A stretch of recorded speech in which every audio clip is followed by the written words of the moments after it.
Hey guys, so I really hope you enjoyed my vlog yesterday with Nicole when we went album shopping, and it was really fun and a really great day, and I made a lot of good progress in my album collection yesterday.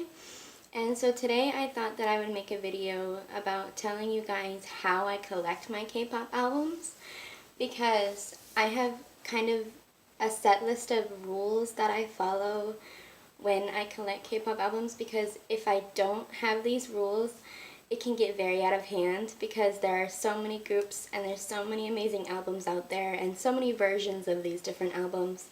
And so I just have this set list for myself so that if I follow it, it won't get too out of hand with what I collect, and then I'll also be very happy with how my collection is.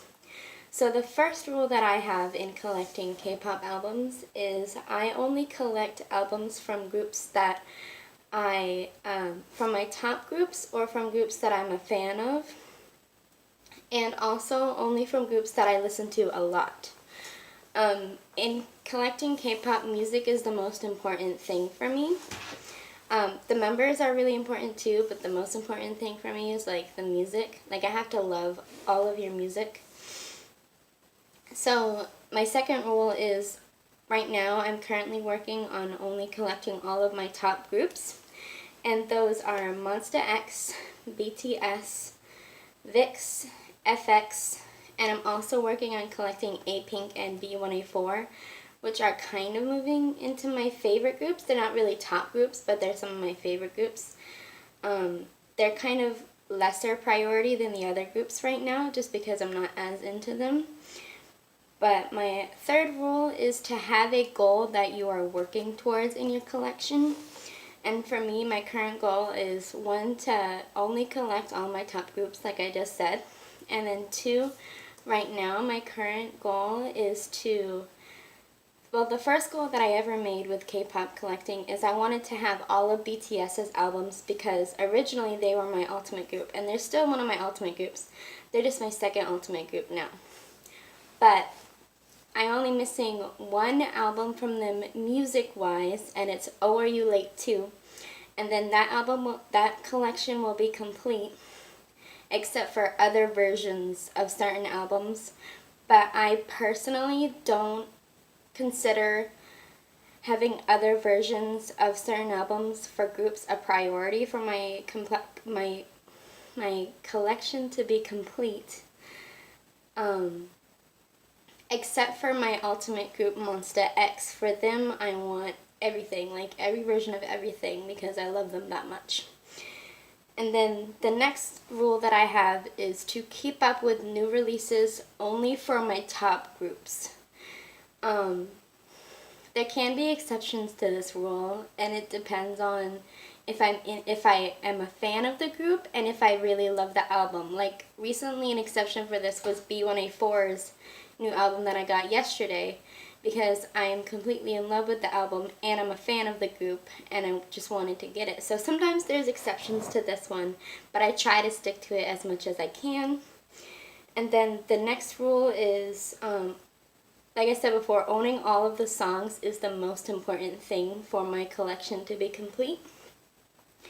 And after that, my rule is you don't have to own every version of every album from every group. I feel like a lot of people get caught up in this, and I try not to, because then it would just get very expensive to collect every version of every album, because they have multiple versions, concept-wise and color-wise and member versions, and it's very complicated, and I just try to stick to one version for most of my groups, and then I'm happy. Like, I don't need everything.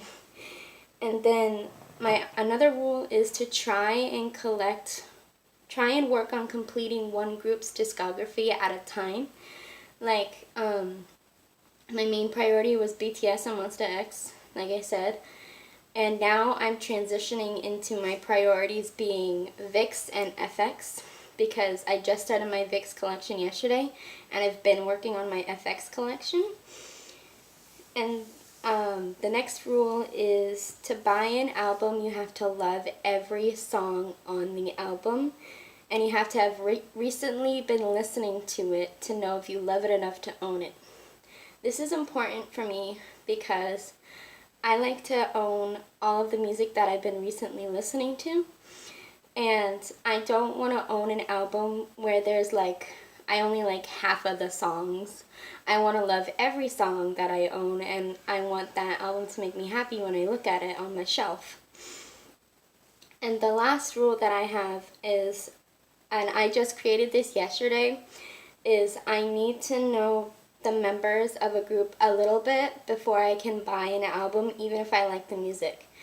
Like this, for an example, BM1A4, yesterday, you saw it in the vlog. I don't know the B1A4 members, and I personally feel really bad for that because I've loved their music since I've gotten into K-pop, but I've just never taken the time to get to know the members for some dumb reason, and I really need to because they're an amazing group. But I felt awkward yesterday when I opened my photo card and I'm like, wait, who is this? And I never want to be in that situation where I don't know the members of a group with the album that I'm getting. So I at least need to know the members a little bit. I don't have to know the entire group, and I don't have to be a hardcore like fan. Well, I should be a hardcore fan if I'm collecting them, never mind. But I need to know them at least a little bit in order to buy an album. Like, I don't just want to buy a random album from a group that I don't know very well. Another example of this is Astro. Yesterday I decided that one day I do want to buy all of Astro's albums, and I want to get into them more because their music is really good and it makes me happy. And I feel like them as a group would make me happy and that I would love them. I just haven't taken the time to get into them, which is one of my goals this month, is to get more into them. So yeah, that's basically how I collect my K-pop albums. It's a little bit complicated, and you have to be very specific sometimes because, like I said, if not, it can get out of hand. But yeah, those are just the rules that I have set for myself, and I hope you enjoyed this video, and stay tuned for the next one. Bye!